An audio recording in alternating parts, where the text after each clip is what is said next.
Good morning. My name is Steve Ewell. I'm Executive Director of the CTA Foundation, the charitable foundation affiliated with the Consumer Technology Association.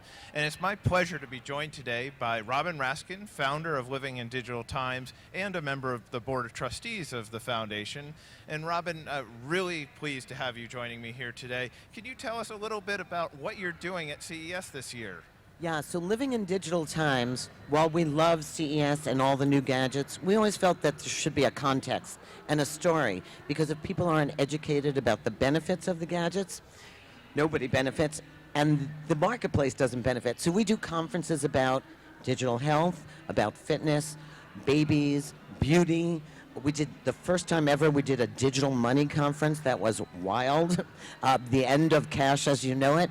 But near and dearest to our hearts is the foundation and the CTA Foundation, and the fact that we are really seeing so many practical things come out of this show to help both an aging population and their caregivers.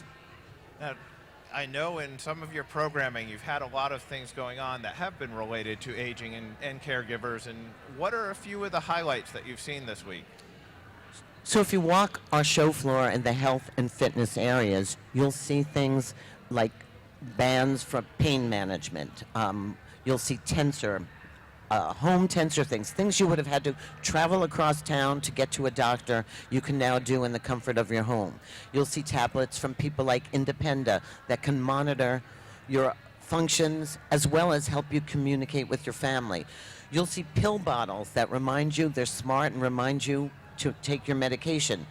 You'll see clever things like showers that turn on and off when you walk on and have temperature controls so that you don't have to worry about an aging population who might burn themselves. Smart pots that remember to shut off so you don't leave them. Tracker, finding lost keys and glasses. So these things sound trivial, but when you put them all together, what it means is you have a home that you can live in longer and gracefully and with some control, thanks to technology that talks to each other, really playing into the Internet of Things and smart homes. That's what I was going to say, is it sounds like IoT is really going to change the way that we age, change the way we experience disability. There's so many opportunities that we're seeing here.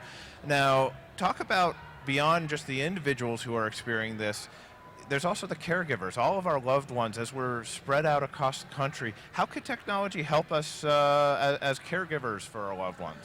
So the secret tip is you never tell your aging loved one they have to buy this. You say, do it for me because I worry, and that is really changing the conversation. So you're seeing communications. There's a product called Illy, I-L-Y.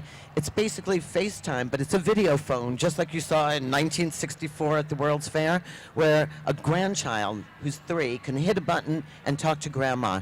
They're doing homework together. And so the caregiver can monitor everything from vital signs to did you take your pill today, because you get a text on your mobile phone telling you on the sensors on the other end, did mom leave the house? Did she get into the kitchen by 10 o'clock?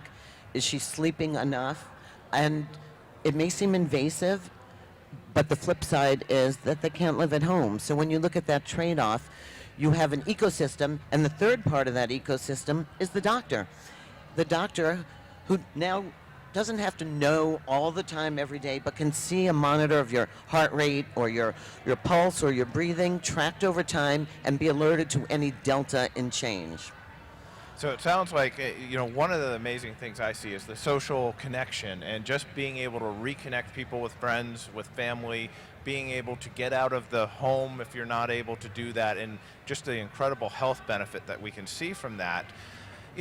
One of the big trends that I've seen this year at CES is just the expanded role that accessibility has had, the number of programming that we've had here, the number of attendees that represent different disability communities as well as aging communities. Why do you think it's so important for accessibility to be at CES? Some of the most remarkable innovations, and especially from some of our young kids over in Eureka Park, are tackling problems we couldn't solve. GPS, virtual reality, can help a blind person navigate through space just like a sighted person. Hearing devices that can help you in a crowded, noisy restaurant, hone in on the sound. So all of these things will increase our job force, they'll increase diversity, they'll give everybody more of an equal foot in the workforce and in the world. And so it's so great to see that I think every year as you watch CES, if you've watched for years and years as I have, we get more inclusive and our tent gets bigger. And the fact that we can embrace everybody from disabilities, abilities, aging, kids, we do babies, we do prenatal care, maternal care. Our tent is so large now and so important that we're affecting change all over the world.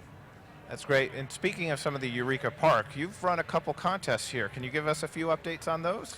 Yes, we had our last Gadget Standing event yesterday, and the winner was a 3D creation camera. So not just that you can watch virtual reality, but for a very low price point, you can make your own virtual reality.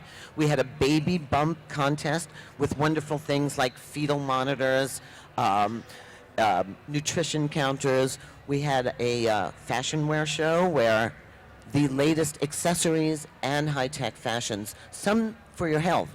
Hexoskin with monitors built into the clothing to monitor heart rates.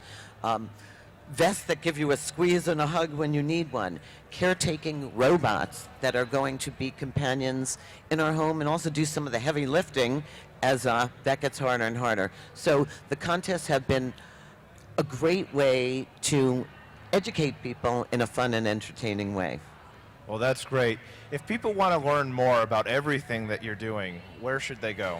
So join us at http://livingindigitaltimes.com, and that's our gateway to all of these different experiences we provide here. And again, thanks to CTA and the foundation, we couldn't do it without it, and the foundation is like the proudest thing we do. Well, we are so happy to have you involved in the foundation and for everything that you do here at CES. So if people are interested in learning more about the CTA Foundation, they can go to ctafoundation.tech. So thank you, Robin. Pleasure.